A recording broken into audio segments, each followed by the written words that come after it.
Yes, please. Good morning, everyone. Welcome to SD Commerce Career, Sector 10, Panchkula. This is CA Dheeraj here, and hope so you're doing well.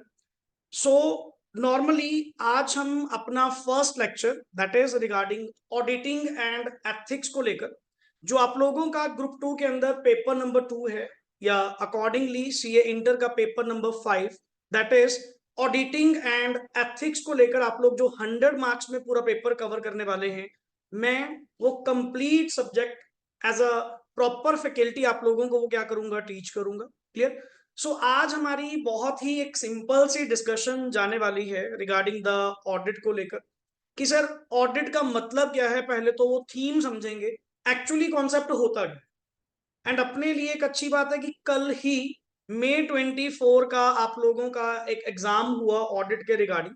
मैं कल evening में वही चीज एक बार checkout कर रहा था, तभी मैंने 15 की जगह 16 करा कि let me check first of all कि आईसीआई May 24 में कैसा एग्जाम पैटर्न डाल रहा। सर अपने लिए अच्छी बात यह थी कि पर्टिकुलरली जो कंटेंट हमने फॉलो करा, जो मॉड्यूल्स के क्वेश्चन हम लोगों ने सॉल्व करे, एज इट इज क्वेश्चंस की डिस्क्रिप्टिव क्वेश्चंस की जो लेंथ थी, वैसा ही पार्ट पेपर में क्या किया गया, पूछा गया। क्लियर। कोई बहुत ज्यादा मैं टिपिकल पॉइंट यूज नहीं करूंगा कि आईसीआई ने पेपर बिल्कुल आउट ऑफ द बॉक्स पूछा, ऐसा कोई कॉन्सेप्ट नहीं था। सर 30 मार्क्स के बिल्कुल इजी एमसीक्यूज एंड 70 मार्क्स में जो डिस्क्रिप्टिव पेपर डाला गया, दैट डिस्क्रिप्टिव पेपर में से मैं सर्टनली बिल्कुल सर्टन कह सकता हूं 50 मार्क्स का पेपर डायरेक्टली क्या था, आइडेंटिफाइड। अब ये सारी चीजें हमें पॉजिटिव कहां से लगती हैं, जितनी बेटर वे से आप लोग क्या करेंगे, रिवीजन करेंगे, जितना कंसिस्टेंसी मेंटेन करते हुए डे टू डे अपना डेली का काम अगर पूरा करेंगे। चलो इनको तो फायदा भी मिल गया, इनके पेपर के आगे छुट्टियां ही कितनी आ गई, 3, तो एक टाइम स्पैन भी मिल गया पढ़ने के लिए। तो ऑटोमेटिकली कल जो रिस्पॉन्ड लिया लास्ट वाले बैच से, सबका रिस्पॉन्ड क्या गया, अच्छा गया कि सर ओवरऑल पेपर हमारा क्या गया, ठीक गया। कोई ऐसा नहीं है कि बिल्कुल आउट ऑफ द बॉक्स जो हम सोच रहे थे ऑडिटिंग को लेकर कि पता नहीं किस तरह के वो क्वेश्चंस पूछेंगे, क्वेश्चंस आर इजीली क्या थे, आइडेंटिफाइड थे।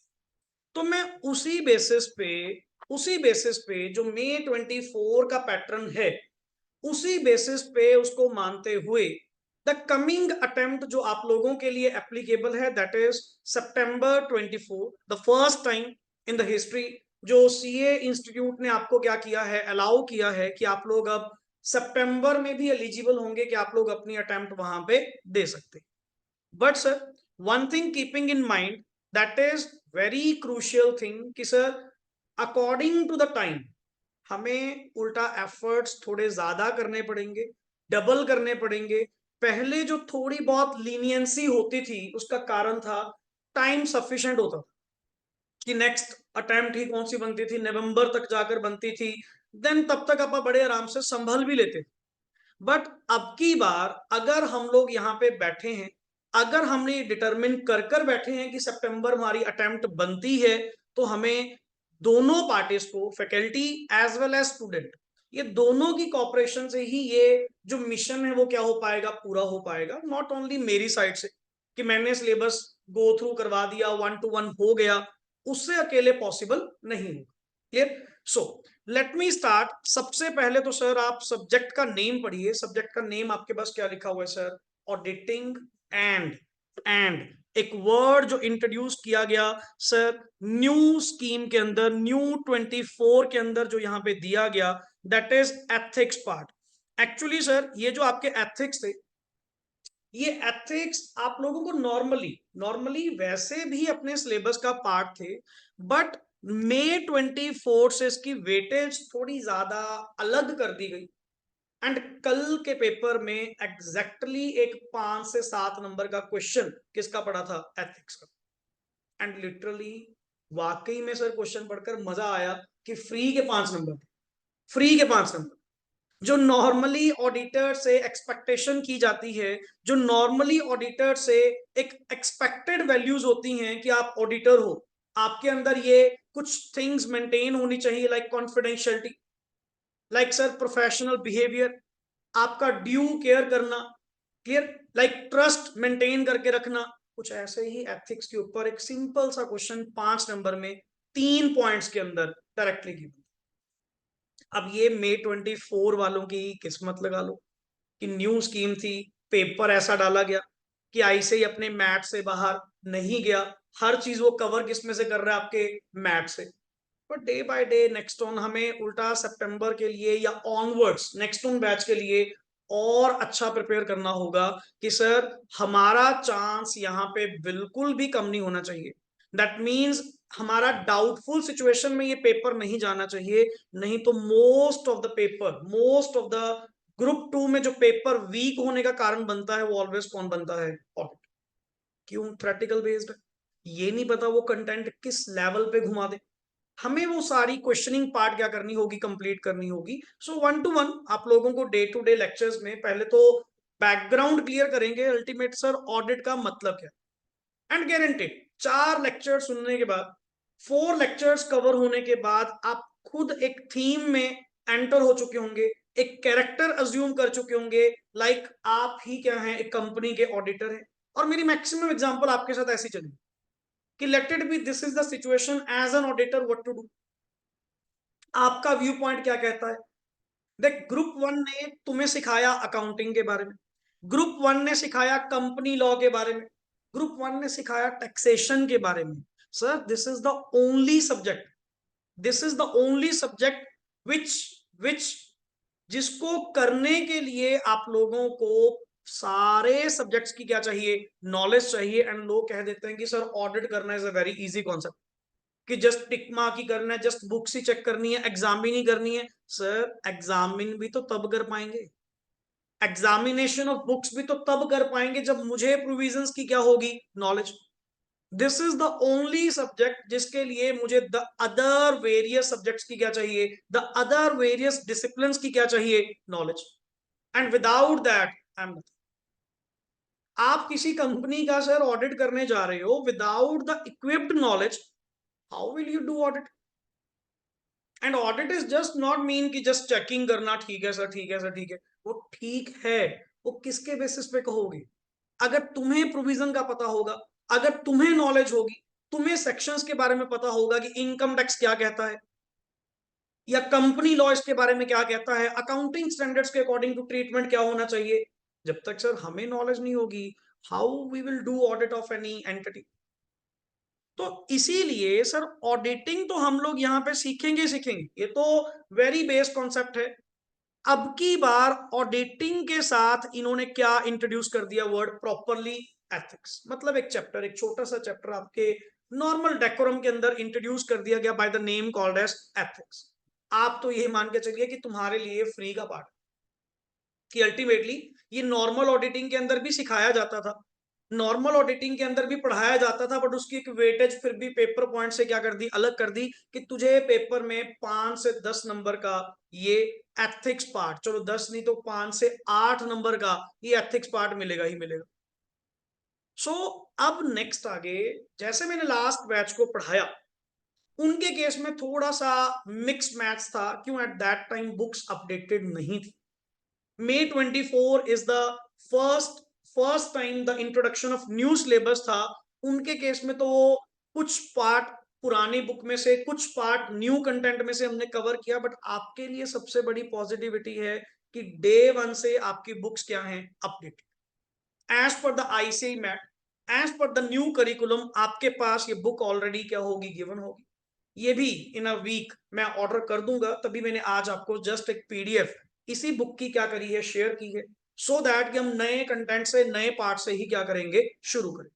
क्लियर। सो बेसिकली यहाँ पे मेरे पास अगर ध्यान से देखें तो 2 वर्ड यहाँ पे पढ़ने को मिल रहे होंगे, one is basic called as auditing and second is ethics.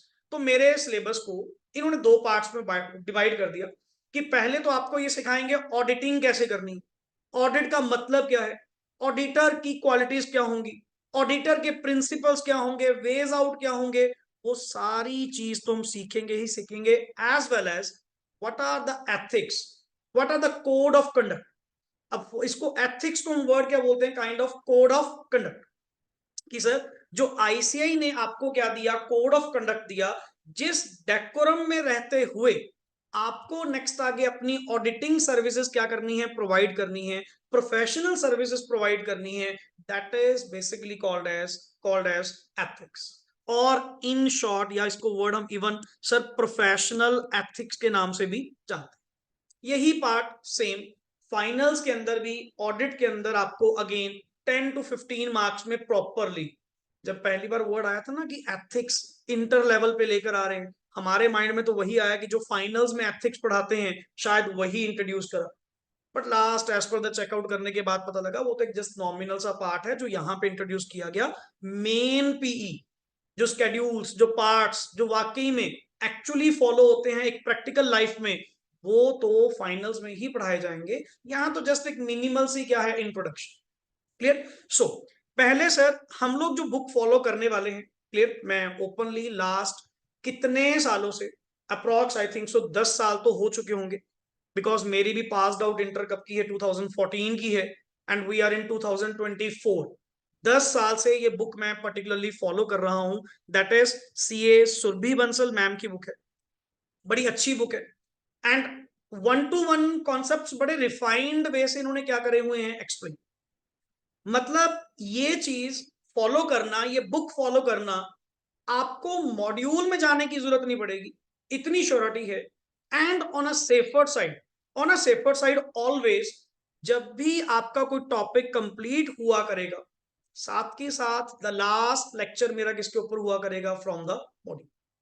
कि मॉड्यूल भी अपना साइड बाय साइड ओपन करिए, कंटेंट नहीं बढ़ना, कंटेंट में से अगर कुछ एडिशन होगी वो रिस्पॉन्सिबिलिटी मेरी, कि ये बुक में हमें नहीं मिला, यहाँ एक्स्ट्रा मिल रहा है, तो उसको नोट डाउन कर लीजिए एक तरफ। अब आप दो तरफ नहीं होंगे, एक ही चीज पढ़ेंगे, बट वो अच्छे से पढ़ें, सो दैट कि पेपर टाइम पे ये हो कि this is the only book which I have to follow, कि मुझे ना तो मॉड्यूल में जाना है ना बुक में, प्रॉपरली कंटेंट एक। अब अपनी आदत क्या होती है, कुछ कंटेंट कहाँ पड़ा है, मॉड्यूल में, कुछ कंटेंट पड़ा है कोई नोट्स में, कुछ कंटेंट पड़ा है कहीं बुक में। वो हेयर एंड देयर वाला कॉन्सेप्ट नहीं, अब सारी चीजें मर्ज कहाँ करेंगे, एक ही जगह। Clear? So my last lecture on a safer side will be from the, कहां से हुआ करेगा, from the ICI module, so that कि उसकी क्वेश्चंस की प्रैक्टिस करो, एमसीक्यूज, कोई इलस्ट्रेशंस, कोई एग्जांपल्स, कोई एक्सरसाइज, यहीं पे जस्ट हाफ एन आवर का कॉन्सेप्ट होता है। तो बेटर है कि घर पे देखने की बजाय मेरे सामने यहीं बैठकर आप उसको क्या करिए, कंप्लीट करिए। एक सेल्फ अंडरस्टैंडिंग भी आपकी टाइम टू टाइम क्या होती रहेगी, कंप्लीट होती रहेगी। क्लियर? सो इस बुक में जितने भी टॉपिक्स नेक्स्ट ऑन गिवन है, as per the module update कर दिए गए। आप पढ़ रहे होंगे यहाँ पे वर्ड क्या लिखा हुआ है, for new scheme that is 2024 exams onwards.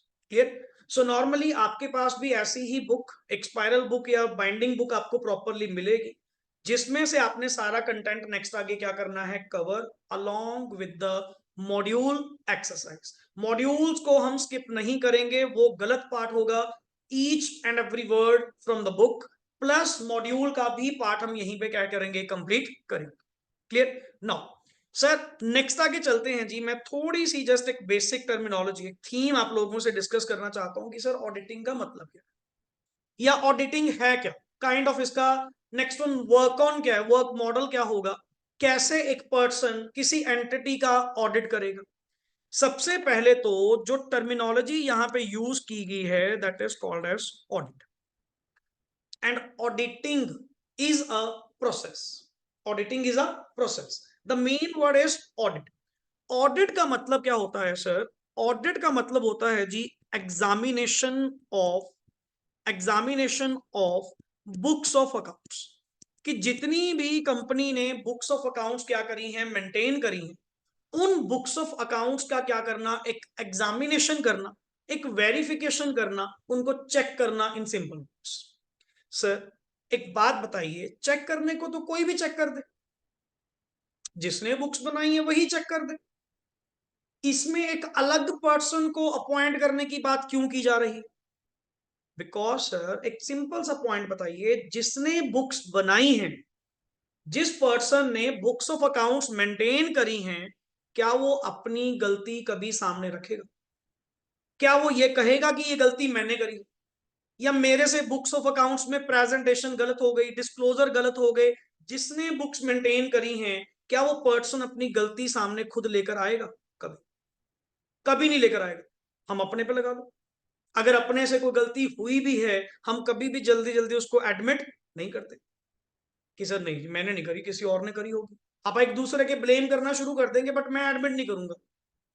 Sir एक बात बताओ, अगर मैं नॉर्मली यहां पे एग्जांपल लेकर चलूं किसी कंपनी की, मोस्टली ऑडिटिंग कॉन्सेप्ट जो है सबसे बढ़िया कहां बैठता है? कंपनी। कंपनी के केस में आपने दो वर्ड्स ऑलवेज अलग अलग पढ़े होंगे, one is called as ownership and second is called as management. कि सर कंपनी के केस में हमने ये दोनों वर्ड्स ऑलवेज क्या देखे हैं? अलग। ऑनरशिप होती है अलग हैंड्स में, मैनेजमेंट होती है अलग हैंड्स में। 24/7 कंपनी में काम कौन कर रही है? मैनेजमेंट। मैनेजमेंट माने सर उसके बोर्ड ऑफ डायरेक्टर्स, कि कंपनी के सारे अफेयर्स को कौन कंट्रोल कर रहा है? उसके बोर्ड ऑफ डायरेक्टर्स कंट्रोल कर रहे हैं। What ever be the way, हमें नहीं पता वो 24/7 क्या करते हैं क्या नहीं, पूरा साल कंपनी की वर्किंग को कौन मैनेज कर रहा है? वहां की मैनेजमेंट। तो मतलब सर क्या ऑनर्स का कंपनी में कोई रोल प्ले नहीं होता? यस, कंपनी में कोई रोल प्ले नहीं है। कंपनी की मैनेजमेंट किसके हैंड्स में है? Board of directors. हमें तो जस्ट एक पता है कि हम sir day to day activities में कोई इंटरवेंशन नहीं करेंगे, आप अपना कंपनी चलाओ, कोई दिक्कत। एंड ये कोई और पर्सन नहीं, हमारे द्वारा ही रखे गए, हमारे द्वारा इलेक्टेड ही क्या हैं? बोर्ड ऑफ डायरेक्टर्स हैं, जिनको हमने बिठाया कंपनी मैनेज करने के लिए। उसका कारण because they are expert, because they are expert in their fields. उनको पता है, उनके पास स्किल्स हैं, नॉलेज है कि वो अपनी कंपनी को कैसे रन करेंगे, कैसे उसकी परफॉर्मेंस अप करेंगे। सर इनको करने दो जो भी ये काम करते, हम इनकी डे टू डे लाइफ में कोई इंटरवेंशन नहीं करेंगे, किसी तरह की दखल अंदाजी नहीं करेंगे, इनको करने दो। हम बस इनसे सवाल पूछेंगे एक दिन, एंड वो एक दिन कौन सा होगा? एज।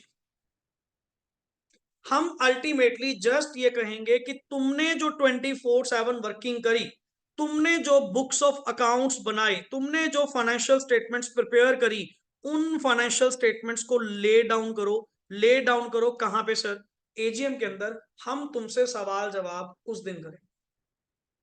अब सर अगर मैंने मैनेजमेंट की कही हुई बातों पे ही विश्वास करना होता, अगर मेरे को मैनेजमेंट पे ही पूरा विश्वास होता, मेरा रिलायंस होता कि ये कभी झूठ नहीं बोलेंगे, फिर तो ऑडिट करवाने का मतलब ही नहीं बनता, एग्जामिनेशन करवाने का मतलब ही नहीं बनता। फिर तो जो एफएस उन्होंने बना के दी हैं, जो बुक्स ऑफ अकाउंट्स उन्होंने बना के दिए हैं, वो अपने आप में ट्रू एंड करेक्ट होंगे।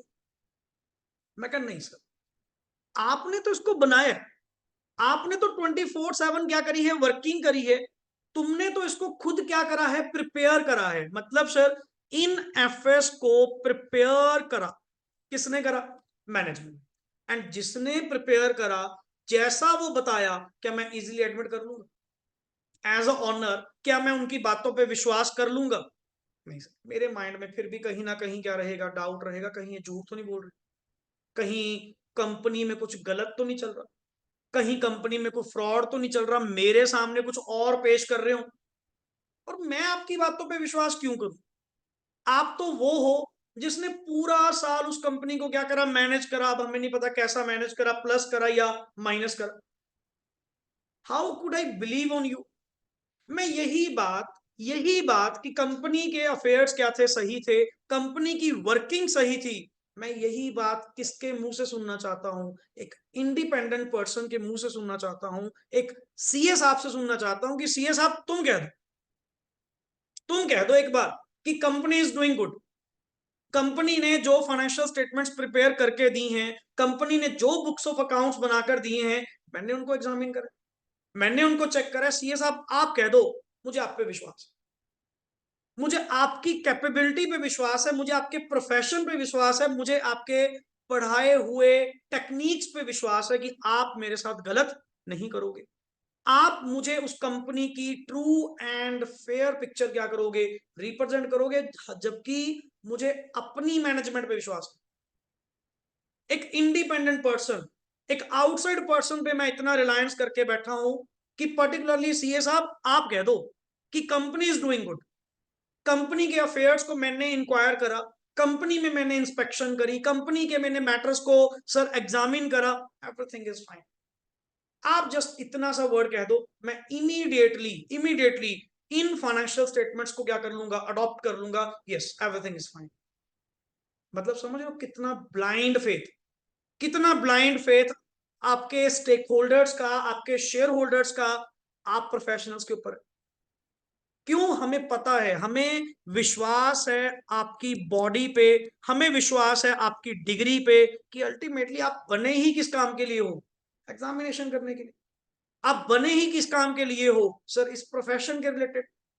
And I think so audit के प्रोफेशन के लिए, ऑडिट के लिए सीए से ऊपर कोई डिग्री हमारे इंडिया में तो एट प्रेजेंट नहीं। तो मैं अपनी मैनेजमेंट पे विश्वास ना करते हुए एक इंडिपेंडेंट पर्सन पे, एक इंडिपेंडेंट पर्सन पे, and that independent person is basically called as auditor. मैंने अपना विश्वास उल्टा इस पे करा, मैं कहा सर तुम कह दो कि ये सब कुछ सही है, ये कंपनी ने जो फाइनेंशियल स्टेटमेंट्स बनाकर दिए हैं बिल्कुल ट्रू एंड फेयर व्यू हैं, अकाउंट्स आपने एग्जामिन करे, एवरीथिंग इज फाइन, एंड आपकी ओर से क्लीन ओपिनियन है, साफ सुथरी ओपिनियन है, कोई एडवर्स मैटर नहीं है, कंपनी में कोई झोल नहीं चल रहा, कोई फ्रॉड आपको नहीं मिला, सारी वर्किंग आपको एक्यूरेट मिली है, आप ये बात कह दो। अब अल्टीमेट सर ऑडिटर इतनी बड़ी स्टेटमेंट बिना सोचे समझे कभी भी प्रोवाइड नहीं करेगा, क्योंकि उसको पता है कि मेरे वर्ड्स पे मेरी एश्योरेंस पे, इसको वर्ड बोलते हैं एश्योरेंस, मेरे दिलवाए हुए विश्वास पे लोग ब्लाइंडली क्या करते हैं, फेथ करते हैं। मैं लोगों का फेथ नहीं तोड़ सकता, तो मुझे सर एक इंडिपेंडेंट होकर ही क्या करना पड़ेगा, काम करना पड़ेगा। एंड वेरी ट्रू सर, अगर मैनेजमेंट के साथ जाके मिल गया, खुद ही सोचो, आपने एक इंडिपेंडेंट पर्सन को अपॉइंट करा, तुम्हारे लिए वो इंडिपेंडेंट था, वो जाकर नेक्स्ट आगे किससे मिल गया, मैनेजमेंट से मिल गया, फिर तो जैसा मैनेजमेंट कह रही थी वैसा ऑडिटर ने कह दिया, फिर तुमने ऑडिटर को अपॉइंट ही क्यों करा, ऑडिटर को फीस भी पे आउट करी, ऑडिटर ने नेक्स्ट आगे अपने दाव पेच से भी दिखाए, बट अल्टीमेट फायदा क्या हुआ, नथिंग। अगर ऑडिटर ने भी वही बात कहनी थी जो किसने कही, मैनेजमेंट ने, फिर ऑडिटर को बुलाने का फायदा क्या हुआ। तभी यहाँ पे एक मेन वर्ड इंट्रोड्यूस किया गया कि सर अगर ये सारा कुछ करना भी है, अगर एग्जामिनेशन करवानी भी है, तो एग्जामिनेशन मस्ट भी क्या होनी चाहिए, independent. What do you mean by independent? Independent का मतलब क्या हुआ sir? What do you mean by independent? That means मैं किसी की विशेष के अकॉर्डिंग टू काम नहीं करूंगा, मैं अपनी मर्जी के अकॉर्डिंग टू बुक्स को क्या करूंगा, एग्जामिन करूंगा, and what ever my opinion, मैं वही ओपिनियन लोगों के सामने रखूं। सिंपल सी बात, मैं किसी के दबाव में, किसी के प्रेशर में आकर मैं अपनी ओपिनियन चेंज नहीं करूंगा, मैं फ्री माइंड, बिल्कुल फ्री माइंड अपना क्या करूंगा, काम करूंगा। मेरा कंपनी में कोई कुछ नहीं बिगाड़ सकता। मुझे अपॉइंट करने वाले कौन है सर, ऑनर्स, मैं तो इनके कहने से कंपनी में आया हूं, मैं किसी से क्यों डरूं, मैं कंपनी के डायरेक्टर के साथ क्यों बातचीत करूं, सिंपल सी बात है, मुझे जो सही लगेगा मैं अकॉर्डिंग टू दैट अपनी ओपिनियन क्या करूंगा, प्रेस्क्राइब करूंगा। This much attitude is expected from an person, कि हमें इंडिपेंडेंट पर्सन से ऐसा ही एटीट्यूड चाहिए कि सर आपने किसी की बातों में नहीं आना, आप अपनी नॉलेज यूज करिए, आप अपने सिखाए हुए टैलेंट को यूज करिए, एंड ऑडिट करते हुए एक ट्रू पिक्चर आप हमारे सामने लेकर आइए। नहीं तो सर आपको फिर अपॉइंट करने का कोई फायदा नहीं है, तो जस्ट एक प्रोसेस है, एक फॉर्मेलिटी की तरह रहेगा, हमें वो काम नहीं चाहिए। हम चाहते हैं कि हमें इस मैनेजमेंट का असली रूप दिखाया जाए, क्योंकि वहां पे पूरा साल काम किसने करा, मैनेजमेंट ने करा, हम तो बाहर बैठे बेचारे देख रहे थे। हमारे पास तो सिर्फ एक राइट होता है, और वो क्या होता है, राइट टू वोट। हमारे पास तो कुछ है ही नहीं, हमारे पास तो वोटिंग करने का राइट है, जब भी कंपनी बुलाती है कोई जर्नल मीटिंग, उसमें हमें जाना होता है, कुछ भी मैटर्स वहां पे अगर होते हैं, उन मैटर्स के रिगार्डिंग हमें क्या देनी होती है, डिसीजन मेकिंग देनी होती है, दैट्स इट। करना ना करना वो किसके ऊपर डिपेंड करता है, मैनेजमेंट। तो हमें नहीं पता ना सर कंपनी में व्हाट्स गोइंग ऑन, और अगर तुमसे ही वही बातें सुननी थी जो मैनेजमेंट कह रही है, फिर ऑडिट करवाने का फायदा क्या हुआ। दैट इज वाई हमें एक ऐसा साउंड पर्सन चाहिए, एक ऐसा इंडिपेंडेंट पर्सन चाहिए जो मैनेजमेंट की बातों को सुने, अकाउंट्स को चेक करे, फाइनेंशियल स्टेटमेंट्स की प्रेपरेशन एंड प्रेजेंटेशन देखे, एंड फाइनली क्रक्स निकाल के दे whether they are doing good और नॉट। क्या कंपनी ने जो पूरे साल वर्किंग करी, क्या उन्होंने कंप्लायंसेस करे या नहीं करे, लॉज एंड रेगुलेशन को फॉलो किया या नहीं किया, क्या फाइनेंशियल स्टेटमेंट्स को अकॉर्डिंग टू द सेक्शन बनाया गया, अकाउंटिंग स्टैंडर्ड्स को फॉलो किया गया। हमें बिल्कुल क्या चाहिए सर, एक एक्यूरेट ओपिनियन चाहिए। फॉर दैट एक्यूरेट ओपिनियन ये जो एग्जामिनेशन है, ये एग्जामिनेशन एक्सपेक्ट की जाती है एक इंडिपेंडेंट पर्सन से कि सर हमें एक फ्री माइंड वाला पर्सन चाहिए जो किसी के दबाव में ना, अपनी मर्जी के अकॉर्डिंग काम। एंड यही तो तुम्हारी पावर है, यही तो एक ऑडिटर की पावर है कि सर अपने को दबना थोड़ी है किसी से। कंपनी में जाकर पर्टिकुलरली आप लोग वहां पे मैनेजमेंट की बातें सुन रहे हो, जैसा मैनेजमेंट पट्टी पढ़ा रही है तुम भी वैसा पढ़ रहे हो, फिर फायदा क्या हुआ? फिर तुम्हारी नॉलेज का फायदा क्या हुआ?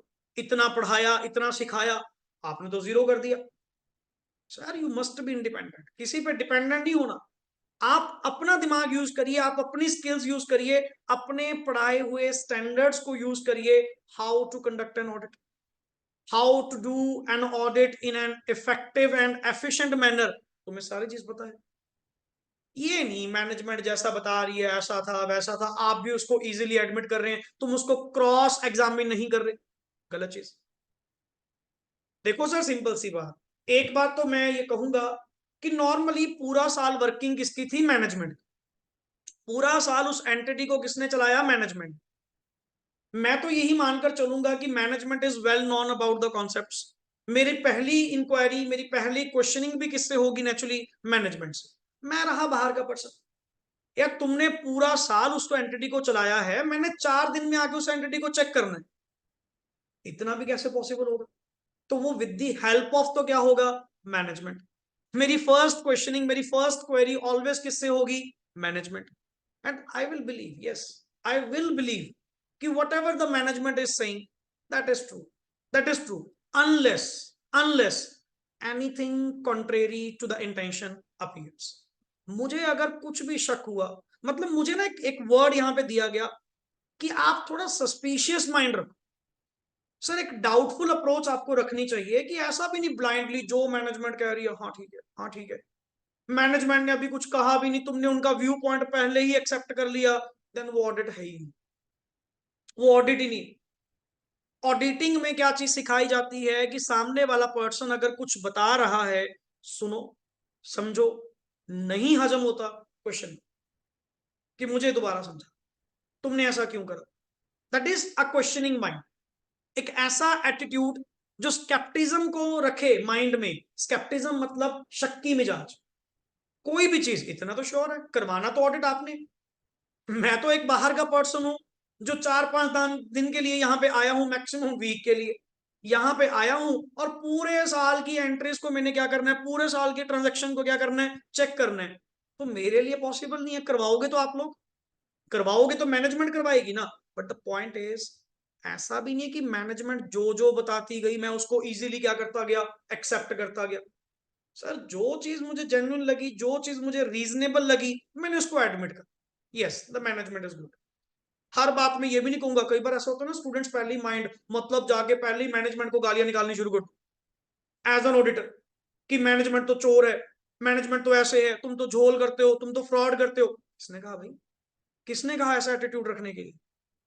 unless the contrary intention, unless the contradictory things happen, जब तक कोई कॉन्ट्राडिक्शन आपको नहीं मिलती, yes the management is doing good, everything explained by the management is sir normally acceptable। But जैसे ही मुझे कुछ ना कुछ क्या लगेगा, कॉन्ट्राडिक्शन लगे, क्योंकि मैं भी तो अपने एविडेंसेस कलेक्ट करूंगा, मैं भी तो अपने मेथड्स अप्लाई करूंगा। मैंने वेरियस मेथड्स लगाए, एंड मेथड्स लगाने से एविडेंसेस क्या मिल रहे हैं? Contradictory. Now wait wait wait wait, contradiction क्यों आई भाई? इसके आने का मतलब क्या है? यहां पे कुछ गलत है। यही अप्रोच आप लोगों को रखनी है कि सर पर्टिकुलर जो थीम नेक्स्ट आगे चलने जा रही है, वो सबसे सूटेबल एग्जांपल, सबसे सूटेबल एग्जांपल, मैक्सिमम पूरा ऑडिट पढ़ोगे ना, मेरी एग्जांपल में मोस्टली कौन मिलेगा? कम। बट इट डजंट मीन कि सिर्फ कंपनी के ही ऑडिट होते हैं। सर ऑडिट आपका किसी भी एंटिटी का हो सकता है, even the sole proprietor, the partnership, LLP, cooperative society. आप पढ़ोगे वेरियस एंटिटीज का, ये भी टॉपिक है, वेरियस एंटिटीज का ऑडिट आपको पढ़ने को मिलेगा। सर इट डजंट मीन कि ओनली कंपनी का ऑडिट होता है। ऑडिट तो किसी, अरे ऑडिट है क्या, एग्जामिनेशन। बुक्स ऑफ अकाउंट्स को क्या करवाना, वेरीफाई करवाना, एग्जामिन करवाना, that is the main thing. वो तो किसी भी एंटिटी का करवाओ। और बोलो एनपीओ के भी क्या होते हैं, audits. Religious trust, charitable trust के भी क्या होते हैं, audit. Sir audit is basically a word, examination done by किसके द्वारा, एक इंडिपेंडेंट पर्सन के द्वारा जो एग्जामिनेशन की जा रही है, जो एग्जामिन करने के बाद, अच्छा एग्जामिन करने के बाद क्या एक्सप्रेस करेगा, क्या एक्सप्रेस करेगा, अपनी opinion. What do mean by opinion, what do mean by opinion? Opinion means a view point, जो अपना नजरिया पेश करेगा कि सर मैंने इनकी जो एग्जामिनेशन करी, मैंने जो इनकी books of accounts and FS वगैरह को देखा है, जैसा इन्होंने बनाया है, मेरे मुताबिक वो क्या है, सही, मुझे उसमें कुछ भी गलत देखने को नहीं मिला, everything is fine and in order मुझे पाया गया। डन सर, मेरी ओर से ये क्लीन चिट है, मेरी ओर से ये पास्ड है कि the yes the financial statements are showing true and fair view, मैं इजीली कह दूंगा। बट जहां मुझे कुछ गलत मिलेगा, जहां मुझे किसी तरह का फ्रॉड इन्वॉल्व मिलेगा, जहां मुझे मिस स्टेटमेंट्स बहुत मिलेंगी कि फाइनेंशियल स्टेटमेंट तो मिस स्टेटेड है, क्या मैं वहां पे क्लीन ओपिनियन दूंगा? मैं वहां पे ओपिनियन क्या दूंगा sir, adverse, may be qualified, अलग अलग तरह की ओपिनियंस जो नेक्स्ट आगे आपको पढ़ने को मिलेंगी।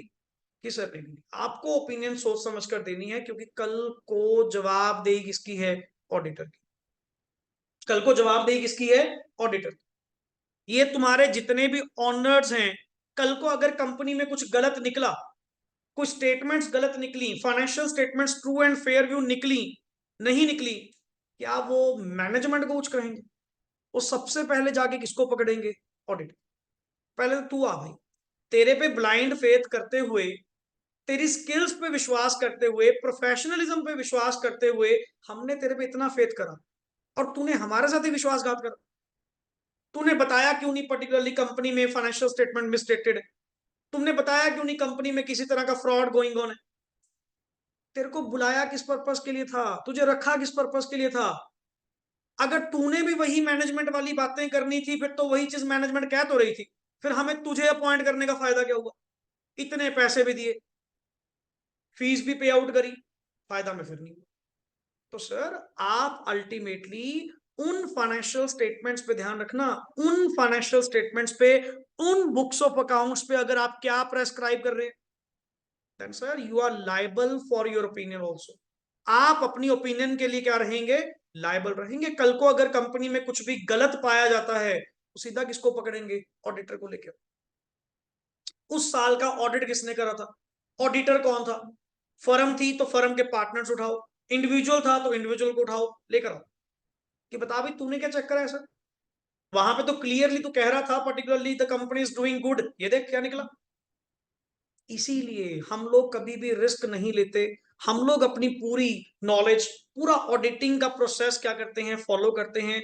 और इस चीज को सॉर्ट आउट करने के लिए, इस एश्योरेंस को बनाए रखने के लिए, आईसीआई ने अपनी इज्जत को बचाए रखने के लिए, हमारे प्रोफेशनल्स भी कल को गलत ओपिनियंस वगैरह प्रिस्क्राइब ना करें, हमने यहां पे क्या कर दी, स्टैंडर्डाइजेशन।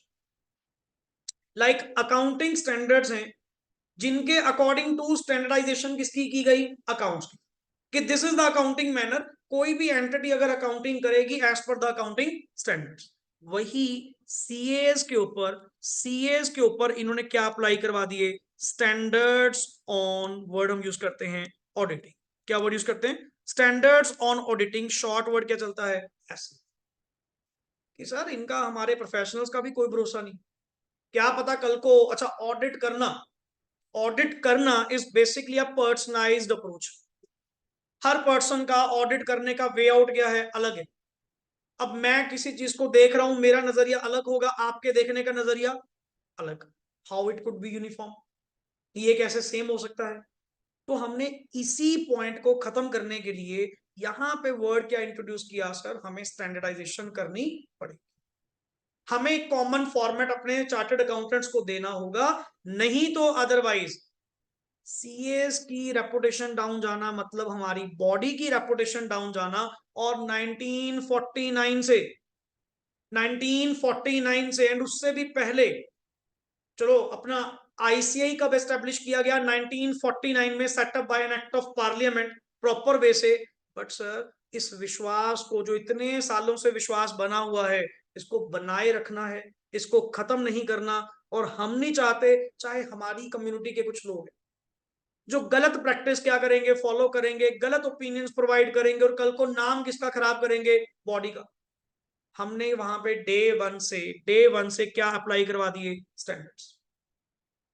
और अगर तुम समझो कि ऑडिटिंग जो तुम पढ़ोगे, पढ़ना कुछ नहीं, पढ़ने स्टैंडर्ड्स ही। जैसे आजकल अकाउंट्स में क्या हो चुका, सिर्फ अकाउंटिंग स्टैंडर्ड्स, ऑडिटिंग के अंदर भी क्या है, standards. Standards on what, standards on auditing, कि कैसे ऑडिटिंग की जाएगी, तो various perspective, each and every word, काफी काफी काफी थिंग्स इन्होंने वो स्टैंडर्डाइजेशन के जरिए कॉमनली क्या करी है, प्रोवाइड करी है, कि this is the approach and you have to follow it. Word क्या कर दिया गया, मैंडेट, कि अगर कोई चार्टर्ड अकाउंटेंट किसी भी एंटिटी का, नॉट ओनली कंपनी, किसी भी एंटिटी का अगर वो ऑडिट करने जाएगा, तो सर वो ऑडिट करते टाइम इन स्टैंडर्ड्स की पालना जरूर करेगा। एंड अगर हमें कोई चार्टर्ड अकाउंटेंट मिला जिसने स्टैंडर्ड्स को फॉलो नहीं करा, सबसे पहले तो हम उसकी खाट खड़ी करेंगे, सबसे पहले तो पनिशमेंट हम उसके ऊपर लगाएंगे, कि जब लिखा गया, लॉ के अंदर लिखा गया, ऑडिटिंग स्टैंडर्ड्स के अंदर लिखा गया, you have to follow the standards, आपने ऑडिट करते टाइम स्टैंडर्ड्स को फॉलो क्यों नहीं करा। इसीलिए स्टूडेंट पार्ट में ही, इंटर के सिलेबस से ही आपको क्या पढ़ने को मिलते हैं, standards, because this is the practical approach जो आपको कल को प्रोफेशनल बनने के बाद क्या करनी है, फॉलो कर। इन्होंने इसको एजुकेशन का ही क्या बना दिया, पार्ट बना दिया, कि बच्चों को पढ़ाओ ही क्या, स्टैंडर्ड्स। डे वन से सिखाओ ही क्या, कि ऑडिट होता ही किसके अकॉर्डिंग है, स्टैंडर्ड्स के अकॉर्डिंग, जो गिवन बाय किसके द्वारा है, ICAI. So this is the overall एक अप्रोच, एक थीम जो आप लोगों के साथ मैंने डिस्कस करी रिगार्डिंग द वर्ड। पढ़िए क्या लिखा हुआ है, auditing. Sir auditing is normally a process, it is basically a process in which an independent examination of books of accounts is done by an independent person. That thing is the must one. The person must be क्या होना चाहिए, independent, otherwise ये सारा process क्या है, बेकार है, formality है, छोड़। सर कोई फायदा नहीं, कोई फायदा नहीं, इतने पैसे भी पे आउट करोगे और सुनने को वही मिलेगा जो क्या, जो मैनेजमेंट ने कहा। हम इसीलिए चाहते हैं कि ऐसा पर्सन, एक आउटसाइडर कोई ऐसा लेकर आओ जो हमें एक्चुअल रियलिटी फाइंड आउट करके दे, what the management is doing, whether they are doing good और नॉट, ठीक है ना, राइट और रॉन्ग जो भी है हम हमारे सामने वो लेकर। तो कम से कम हम बाहर वालों को ये तो पता लगे कि हमारे इन्वेस्टर्स का पैसा कहाँ लगा हुआ है एंड हमारी मैनेजमेंट उस पैसे का क्या कर रही है, हमें कम से कम बता तो दो। हमें बिठा दिया बाहर विद राइट टू वोट, कि एजीएम बुलाएंगे और वो साल में होती है एक बार। अब पूरा साल ये क्या कर रहे हैं क्या नहीं, हमें क्या पता। तो दिस इज द प्रॉब्लम जिसको सॉर्ट आउट करने के लिए sir stakeholders, shareholders एक इंडिपेंडेंट पर्सन को अपॉइंट करते हैं, and that independent person is that called as professional. And हमारे इंडिया के स्कोप में, इंडिया के स्कोप में particularly and worldwide also, the accountants India में वर्ड किसको बोलते हैं, चार्टर्ड अकाउंटेंट्स को ही ये स्कोप दिया गया, ये दर्जा दिया गया, कि सर आपसे बेटर ऑडिटिंग की नॉलेज किसी को भी। इवन सर आपके सीएस सीएम में ऑडिट ये भी कर सकते हैं, बट इनका स्कोप ऑडिटिंग में क्या है, थोड़ा रिस्ट्रिक्टिव है। लाइक सीएस के स्कोप में सिर्फ क्या आता है, सेक्रेटेरियल ऑडिट एक ही ऑडिट है, या ड्यू डिलीजेंस का ऑडिट एक आता है, कंप्लायंसेस ऑडिट मतलब कंपनी लॉ के रिगार्डिंग। सीएस के स्कोप में हर ऑडिट नहीं आता। और रही बात सीएम में की, सीएम में कॉस्ट एंड मैनेजमेंट अकाउंटेंट्स वालों के केस में या तो कॉस्ट ऑडिट आएगा मेन, या आजकल आने लग गया जीएसटी ऑडिट, क्योंकि जीएसटी एक्ट ने उसको क्या करा, अलाउ करा। बाकी जितने भी तरह के तुम ऑडिट्स देखते हो, हर ऑडिट में, हर एश्योरेंस में, हर सर्टिफिकेशन में the only one and person जो अलाउड है इंडिया में, that is chartered accountant in practice. कि सीएस इन प्रैक्टिस जितने भी हैं उनको ये स्कोप में अलाउड किया जाएगा कि दे पर्सन आर द एलिजिबल। सो बहुत वाइड स्कोप है सर, नेक्स्ट आगे बहुत वाइड स्कोप है। इतनी ज्यादा services day by day digital होने के कारण, जितनी इकोनॉमी डिजिटाइज्ड होती जा रही है उतनी सर्टिफिकेशंस आप लोगों की बढ़ती जा रही है, उतना नेक्स्ट ऑन। अभी कल परसों की बात है, किसी कोर्ट केस में पर्टिकुलरली कोई इंटरेस्ट वगैरह अवार्ड हुआ होगा, क्लियर अल्टीमेटली की पार्टी दूसरी पार्टी को क्या पे करेगी, इंटरेस्ट पे आउट करेगी, उन्होंने पे नहीं करा तो टिल डेट तक की इंटरेस्ट की कैलकुलेशन बनी, कोर्ट ने उसको एक्सेप्टेबल नहीं करा, कहते जाओ पहले सीए सर्टिफाइड करवा के लेके आओ। मैं क्या देख लो जी, कोर्ट में भी अपना डॉक्यूमेंट क्या होने लग गया, सर्टिफाइड, कि जाके इसको सीए सर्टिफाई करवा के लेकर आओ कि अल्टीमेटली ये जो इंटरेस्ट कैलकुलेट किया गया, ये इंटरेस्ट क्या है, एक्यूरेट है, ट्रू एंड करेक्ट है, इस चीज की सर्टिफिकेशन करवा के लेकर आओ। जब तक सीए इसको सर्टिफाई नहीं करेगा हम नहीं मानेंगे ये अपने आप में इंटरेस्ट सही है। और मानोगे, बिल्कुल शीट सही बनी हुई थी, बिल्कुल सही बनी हुई थी, मेरा जस्ट एक लिखना था, उसके ऊपर साइन करना था, कोर्ट ने उतने क्या कर लिया, एक्सेप्ट कर लिया। चीज तो वही थी, पहले भी वही कागज थे, आज भी वही है, बस उसके ऊपर मेरा एक कागज लग गया जिसमें मैंने उनको क्या कर दिया, सर्टिफाई करके दे दिया, I hereby certify that the interest calculation जो the sum attached it with है अपने आप में क्या है, ट्रू एंड करेक्ट। बस नीचे साइन करे, स्टैंप लगाई, अकॉर्डिंगली वो क्या बन गया, एक ऑथेंटिक डॉक्यूमेंट बन गया, एंड कोर्ट ने उसको क्या कर लिया, एडमिसिबल भी कर लिया। बट पॉइंट इज, मेरा सिर्फ साइन करना एडमिसिबल नहीं था, कल को अगर उस डॉक्यूमेंट में कोई गलती निकली, बीच में मैं भी फंसूंगा।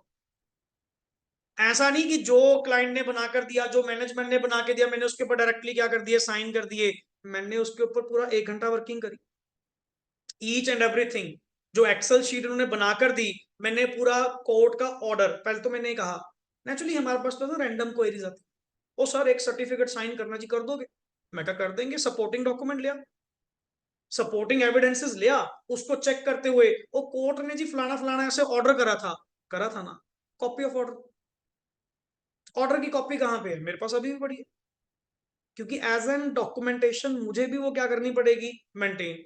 कल को अगर सवाल आ गया कि तुमने सर्टिफिकेट किस बेसिस पे साइन करा, sir this is the copy of the order, जो इसमें लिखा हुआ था कि 9% के हिसाब से पर एनम के हिसाब से इस पर्सन को इतनी अमाउंट पे क्या मिलेगा, इंटरेस्ट मिलेगा, अकॉर्डिंगली मैंने इंटरेस्ट की कैलकुलेशन चेक करी, जब सब कुछ मुझे फाइंड आउट सही हुआ, जबकि उस सर्टिफिकेट में गलती निकली, मैंने उनको कॉल करी, मैं कहा जी ये आपने कैसे करा हुआ है, फिर अगले ने देखा भी, ये देखते हैं, ऐसा नहीं ब्लाइंडली जैसा आया वैसा कर दिया, कोई अगले का कुछ नहीं जाएगा, उस पर साइन, सर्टिफिकेशन किसकी जा रही है, मेरी। कल को अगर कुछ उसमें गलत निकला, मैं ये थोड़ी कहूंगा जी क्लाइंट ने जैसा कहा था, अगला कहता है फिर तुझे किस लिए अपॉइंट करा, तुझे किस पर्पज के लिए फीस पे आउट करी, तुम्हारी सर्टिफिकेशन वहां पे कोर्ट ने क्यों कही, नहीं तो फिर वही ना एक्सेप्ट कर लेते, कोर्ट ने क्यों कहा जाके सीए सर्टिफाई करवा के लेके आ, बिकॉज हमें तुम्हारी डिग्री पे विश्वास है, हमें तुम्हारी नॉलेज स्किल्स पे विश्वास है कि तुम कभी गलत सर्टिफिकेशन नहीं करोगे। ये थीम है जो पर्टिकुलरली ऑडिटिंग में क्या होती है, फॉलो होती है। अब सबसे पहले सर यहाँ पे आइए, कुछ हल्का सा कॉन्सेप्ट स्टार्ट करते हैं चैप्टर 1 के अंदर। द बेसिक थीम जो मैंने आप लोगों के साथ बात करी है, ईच एंड एवरी वर्ड यहाँ पे आपको पढ़ने को मिलेगा, यहाँ पे आपको देखने को मिलेगा। सबसे पहले सर चैप्टर 1 में, अब प्रीवियसली मैं आपको बताऊं, पहले जो लास्ट बैच में चैप्टर 1 करवाया गया, चैप्टर 2 करवाया गया, वो काफी वाइड था, काफी वाइड था। But as per the new scheme, इसमें बहुत सारे टॉपिक्स क्या कर दिए गए, चेंज कर दिए गए, बहुत सारे टॉपिक्स क्या कर दिए गए, रिफाइन कर दिए गए। इसीलिए डे 1 से आप लोगों का जो ये पैटर्न है वो न्यू स्कीम के अकॉर्डिंग टू ही चले। अब कोई मिक्स मैच वाला सीन नहीं है कि कुछ पुराना कंटेंट कुछ नया कंटेंट, क्लियर। तो इसीलिए डे 1 से आपका जो जितना टॉपिक चलेगा वो सारा का सारा क्या होगा, रिफाइंड, क्लियर। हाँ जी, शालिनी स्टार्ट करना। सबसे पहले चैप्टर 1, नेम पढ़िए sir, chapter 1 auditing and ethics के अंदर हम यहाँ पे बेसिक टर्मिनोलॉजी में जाने वाले हैं। नेचर, ऑब्जेक्टिव एंड वर्ड पढ़िए, लिखा हुआ है स्कोप ऑफ ऑडिट। सर मेरा हर बार की तरह कहना, मेरे चैप्टर 1 एंड 2 जिसने अच्छे से एक बार कर लिए, समझ लिए, वो नेक्स्ट आगे पूरी ऑडिटिंग की अप्रोच बिल्कुल रिफाइंड वे से लेकर चलेगा, because these two topics are called as base. आप ये मानो मेरी सबसे ज्यादा मेहनत किसमें लगती है? चैप्टर 1 में। क्यों? इसमें पूरी ऑडिटिंग की टर्म्स ये आपके सामने क्या कर देगा? यूज कर देगा, बट तुम्हारे लिए सब कुछ क्या है? नया। वो सारी टर्मिनोलॉजी वर्ड बाय वर्ड क्या करनी पड़ेगी? समझानी पड़ेगी। एंड जब एक बार चैप्टर 1 की टर्मिनोलॉजी आपने समझ ली, पूरी ऑडिटिंग बुक में वही वर्ड्स हैं। हाँ, कॉन्सेप्चुअली अलग है, पॉइंट वाइज अलग है, बट वर्ड्स दोबारा समझाने की जरूरत नहीं पड़ेगी कि स्केप्टिज्म का मतलब क्या है, क्लियर, इंडिपेंडेंस का मतलब क्या है, एंटिटी का मतलब क्या है, वो सारी चीज आपकी 1 to 1 क्या चलने वाली है? Sync. Let's start with the basic concept. सबसे पहले तो सर, ये ऑडिटिंग का ओरिजिन कहां से हुआ? एक्चुअली ऑडिटिंग वर्ड चला कहां से? पढ़िए। यस, ऑडिटिंग हैज, हाँ जी, existed even in ancient times in many societies of the world including क्या लिखा हुआ है? सर पहली बात ये क्लियर करिए कि ऑडिटिंग अपने आप में कोई नया कॉन्सेप्ट नहीं है। एंशियंट टाइम से आपका ये वर्ड ऑडिटिंग चलता आ रहा है, बस ठीक है। As a proper word auditing ना सही, उसके अलग अलग नाम, अलग अलग उसको चीज से पुकारा गया, वो अलग बात है, बट एक्चुअली वो थिंग क्या थी? ऑडिटिंग। पढ़िए। द रेफरेंस टू ऑडिटिंग, हाँ जी, is found in Kautilya's अर्थशास्त्र। कौटिल्या's अर्थशास्त्र में 4th century BC, it talks about the fixed accounting year। मतलब सर ये कोई मतलब रिसेंट कॉन्सेप्ट नहीं है, ये एंशियंट टाइम्स की बात कर रहे हैं। उस टाइम के अर्थशास्त्र में भी ऑडिटिंग वर्ड क्या किया गया? यूज किया गया, जिन्होंने ये प्रेस्क्राइब करा कि एक फिक्स्ड अकाउंटिंग ईयर का सिस्टम होना चाहिए जो अकाउंट्स में तुम यूज करते हो। Accounting period concept. हम लोग ईयर बाय ईयर क्या करते हैं? बुक्स मेंटेन करते हैं। उस ईयर बाय ईयर बनाई हुई बुक्स का क्या करवाते हैं? ऑडिट करवाते हैं। देन आफ्टर दैट रिटर्न्स क्या करते हैं? फाइल करते हैं, एंड अपनी इनकम टैक्स की जो भी लायबिलिटी है वो क्या करते हैं? पे आउट करते हैं। So fixed accounting year means a process for closure of accounts and audit for the, क्या लिखा हुआ है? सर वैसे भी नॉर्मली मैं तो कह रहा हूं कि जब से ये अकाउंटिंग पीरियड कॉन्सेप्ट आया, ये अच्छी बात है। अगर बुक्स आपकी कॉन्टिन्यूटी नेचर में होती, लगातार होती, नेवर एंडिंग होती, आपको जिंदगी भर यही ना पता लगता कि तुम प्रॉफिट में हो या लॉस में। कम से कम शुक्र है कि आप लोग ईयरली ईयरली बुक्स क्या करते हो? मेंटेन करते हो। एंड वो ईयरली ईयरली बुक्स मेंटेन करने से आपको टाइमली पता लग जाता है कि जो भी बिजनेस वेंचर आप लोगों ने स्टार्ट किया, जहां भी तुमने पैसा इन्वेस्ट करा, आप उसमें प्रॉफिट में हैं या लॉस में। अब पता लगे जी, मान लो 5 साल 10 साल के बाद मैं अपना प्रॉफिट एंड लॉस बना रहा हूं, तब तक तो बहुत देर हो चुकी सर। यही नहीं पता आपकी सारी कैपिटल ही खत्म हो गई हो या कैपिटल बहुत ज्यादा बन गई हो। तो ये आपको टाइमली, एक टाइमली कॉन्सेप्ट जो दिया गया, that is called as fixed accounting year, कि आपको एक फिक्स्ड अकाउंटिंग ईयर बेसिस पे टाइमली अपनी बुक्स को क्या करना होगा? क्लोज करना होगा, एंड टाइमली उनका ऑडिट करवाते हुए next on the various authorities को अपनी अपनी रिपोर्ट क्या करिए? सबमिट करिए। वो चाहे आरबीआई है, वो चाहे सेबी है, वो चाहे गवर्नमेंट है, टैक्स अथॉरिटीज हैं, जीएसटी वाले हैं, सबको रिपोर्ट्स नेक्स्ट आगे क्या करिए? शो करिए। एंड अकॉर्डिंग टू दैट अपनी tax liability, GST matters and all सारे क्या करिए? कंप्लीट करिए। Next is there were concepts of, हाँ जी, periodical checking and verification even in those times। बिल्कुल सर। There are references in his monumental work to misstatements in the financial statements due to, word क्या लिखा हुआ है? अब ये one of the most common कारण है मिसस्टेटमेंट होने का।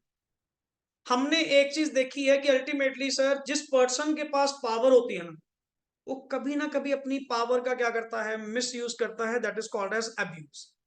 एंड उस अब्यूज ऑफ पावर के कारण हमने फाइनेंशियल स्टेटमेंट्स में मिस स्टेटमेंट्स को देखा है कि नॉर्मली सर, अगर बोर्ड ऑफ डायरेक्टर्स को हमने क्या करा? एनरिच्ड विद द पावर्स करा। कितनी सारी पावर्स कंपनी को रन करने की, कंपनी के बैंक अकाउंट्स ऑपरेट करने की पावर किसको दी? कंपनी को। पता लगे कंपनी की मैनेजमेंट ही अपनी पावर्स का गलत यूज कर रही है। तो ऐसा हमने मोस्ट कॉमन देखने को मिला है कि बहुत सारे लोग जिनके पास पावर होती हैं, वो अपनी पावर का कहीं ना कहीं क्या करते हैं? मिस यूज करते हैं। That is called as abuse of power. अपनी पावर का गलत यूज करना, which leads to misstatement, that is errors, frauds in the financial statements, that is normally called as abuse of power. पढ़िए। Next is the word audit originates from the Latin word audire। Audire means to hear। Audire means to hear। Clear? Yes, please. In the medieval times, हाँ जी, ये बड़ा अच्छा point है। In the medieval times, Auditors used to hear the accounts, read out to them read out to them means normally ये medieval times में भी होता था कि अगर आपने फाइनेंशियल स्टेटमेंट्स बनाई हैं, अगर आपने बुक्स ऑफ अकाउंट्स बनाई हैं, आप एक पर्सन को अपॉइंट करते थे जिसको अकाउंट्स पढ़कर आप लोग सुनाते थे। पढ़कर सुनाना मतलब ईच एंड एवरी चीज चेक करवाना, सर ये यहां से, ये वहां से, ये ऐसे है, ये एंट्री वहां से आई थी, ये ऐसे रोटेट करी। एंड जहां भी अब let it be as a professional, normally अगर आपने बुक्स ऑफ अकाउंट्स बनाई हैं, आपने मुझे बुलाया कि सर हमने ये बुक्स ऑफ अकाउंट्स बनाई हैं, मैं क्या एक बार एक्सप्लेन करना कैसे बनाई है? मतलब आप मुझे अकाउंट्स पढ़कर सुनाओगे and I will listen to them. जहां मुझे कहीं गड़बड़ दिखेगी, जहां मुझे पर्टिकुलरली कोई सेटिस्फेक्शन फील नहीं होगी, मैं उसी पॉइंट पे कह दूंगा ये पॉइंट सही नहीं कर, ये गलत कर। मतलब एग्जामिनेशन तो तब से चलती आ रही है, ये कोई नया कॉन्सेप्ट तो नहीं है कि फर्स्ट टाइम कि जब से ये एक्ट एंड ऑल बनाए गए तब ये एग्जामिनेशन वर्ड आया। नहीं sir, cross verification always there थी। वो तो हमें भी इतना तो एक नॉर्मल मेडिवल टाइम्स में भी नॉर्मल पर्सन को भी पता है कि खुद से करते हुए कोई ना कोई गलती हो जाती। And to err is a human, to be very clear, इंसान तो जी गलतियों का पुतला है। मैं ये कह दूं कि मेरे से कभी गलती नहीं होगी, मतलब ही नहीं सर, हो भी सकती है, बट वो गलती हुई है या नहीं हुई है हमें कभी नहीं दिखेंगी। वही आ गया ना सेल्फ रिव्यू, अपने आप का रिव्यू अगर कभी करोगे तो तुम्हें अपनी गलतियां कभी भी नहीं दिखेंगी, बट इसको अगर क्रॉस एग्जामिन करवाओगे, सामने वाले पर्सन को दिखाओगे, वो इमीडिएटली आपकी गलती क्या कर देगा, पॉइंट। जैसे होता नहीं, कई बार अपन क्वेश्चन मैच कर रहे हैं, बैलेंस शीट मैच नहीं कर रही, अपन 4 बार बैलेंस शीट देख ली, वही बैलेंस शीट देख ली, टोटली नहीं मैच कर रहा। तू 1 मिनट के लिए किसी और को दिखा के देख, वो देखियो क्या फर्क है, इसमें तूने ये नहीं डाला, 1 मिनट से पहले, 1 मिनट से पहले वो बता देगा इसमें ये गलती है। क्यों? उसका माइंड ही किस लिए बैठा था, गलती निकालने के। जबकि वही चीज, वही पेज तुमने 4 बार देख लिया, तुम्हें अपनी गलती नहीं दिखी। क्यों नहीं दिखी? क्योंकि मैंने खुद उसको बनाया। अपनी बनाई हुई चीज में कभी जल्दी जल्दी गलती नहीं दिखती। वो सामने वाला पर्सन ही है जो ऐसी अप्रोच लेकर बैठा है, जो वेरिफिकेशन के पॉइंट से आया है, जो एग्जामिनेशन के पॉइंट से आया है कि मुझे उसमें क्या फाइंड आउट करनी है, mistake. And not intentionally, not intentional कि मैं जानबूझ के गलती निकालने आया हूं, मैं तो जस्ट उसको चेक कर रहा हूं, जस्ट वेरीफाई कर रहा हूं, हो सकता है वो सही हो एंड उसमें कोई गलती ना हो। कई पर्सन कहते हैं जी ऑडिटर के पास चले जाओ अगर गलतियां निकालनी है। मेरा काम गलतियां निकालना थोड़ी है, मेरा काम है उसको क्या करना, एग्जामिन करना, उसको वेरीफाई करना कि वेदर इट इज राइट और रॉन्ग। हाँ, राइट होगा तो बिल्कुल ठीक, रॉन्ग होगा तो मैं मिस स्टेटमेंट रिपोर्ट करूंगा कि यहां यहां मुझे गलती देखने को मिली। पर मैं बिठाया नहीं गया स्पेशली किस पर्पस के लिए, गलतियां निकालने के लिए। नो नो, मुझे जैसा पढ़कर सुनाया गया, मुझे जैसा बताया गया, मैंने उसको सुना, जो चीज मुझे ठीक लगी मैंने उसको पास ऑन करा, जो सही नहीं लगी मैंने उसको पहले कह दिया। पर ये word, and to check that employees were, क्या लिखा हुआ है, नॉट केयरलेस एंड नेग्लिजेंट। इसी काम के लिए तो सर आपको वहां पे बुलाया गया था। और आप कह रहे हो कि ऑडिटिंग अपने आप में एक नया कॉन्सेप्ट है। नया कॉन्सेप्ट कहां से हो गया? तो मेडिवल टाइम से चलता आ रहा है। आगे, industrial revolution in the, yes please. Europe led to expansion in volume of trade and और जब से consequently सर ये यूरोपियन कंट्रीज के कारण आपका इंडस्ट्रियल एक्सपेंशन हुआ है, जब से Britishers and all next on अपने पे रूल करने के बाद गए हैं, मल्टीप्लिसिटी ऑफ वांट्स इतनी ज्यादा बढ़ गई। नहीं, अपनी यहाँ पे इकोनॉमी कौन सी थी, सिंपल इकोनॉमी थी, कौन सा कॉम्प्लेक्स इकोनॉमी थी। और आज की डेट में आप क्या बन चुके हो, कॉम्प्लेक्स इकोनॉमी का पार्ट बन चुके हो। क्यों सर? एक्सचेंज कितने ज्यादा हो गए, इंटरडिपेंडेंस कितनी ज्यादा हो गई, इनकम लेवल कितना बढ़ गया, मल्टीप्लिसिटी ऑफ वांट्स कितनी बढ़ गई। पहले ऐसा कॉन्सेप्ट कहां था? तब से ऑडिटिंग को हर कंट्री ने क्या करा, प्रॉपरली एस्टेब्लिश करा, एक्सेप्ट करा कि सर ठीक है, हमें भी पता है कि इतनी ट्रांजैक्शंस को कंट्रोल करते टाइम शायद कोई ना कोई गलती बीच में रह सकती है, इसीलिए एग्जामिनेशन करवाना, एक इंडिपेंडेंट एग्जामिनेशन करवाना अपने आप में क्या है, जरूरी। पढ़िए, yes, industrial revolution in the Europe, हाँ जी, led to expansion in volume of trade and and consequently demand of, क्या लिखा हुआ है, एट प्रेजेंट भी तो, एट प्रेजेंट भी तो आईसीआई ने अपनी डिमांड क्रिएट करी कि बाय द 2049 या 47 तक हमें टोटल 30 लाख सीए इंडिया में चाहिए। एट प्रेजेंट कितने हैं सर? 5 लाख। ऐसा भी क्या होगा कि एकदम से 25 लाख नए सीए की डिमांड आपने क्रिएट कर दी? कोई तो कारण होगा। कारण is just one word, that is industrial revolution. कि अपनी कंट्री नेक्स्ट आगे इतना ज्यादा इंडस्ट्रियल बेस इंक्रीज करने जा रही है, एंड ऊपर से with digitization in the world. आज की डेट में आप बताओ कितना कैश तुम अपनी जेब में कैरी करते हो? बहुत नॉमिनल सा। बस मोबाइल हो, मोबाइल में चार्जिंग हो, सफिशिएंट। पूरा देश, पूरा अपना वर्ल्ड अपने जेब में, जहां देखा पेटीएम, गूगल पे, दिस दिस दिस, कोई दिक्कत नहीं, सब कुछ बुकिंग एंड ऑल, सब कुछ आपका क्या चल रहा है? डिजिटाइज्ड। एंड जहां वर्ड डिजिटाइज्ड आया, ऑटोमेटिकली ऑटोमेटिकली उसके क्या मेंटेन करने पड़ेंगे? रिकॉर्ड्स। एंड वो रिकॉर्ड सही मेंटेन हो रहे हैं नहीं हो रहे हैं, उसको क्रॉस एग्जामिन कौन करेगा? ऑडिट।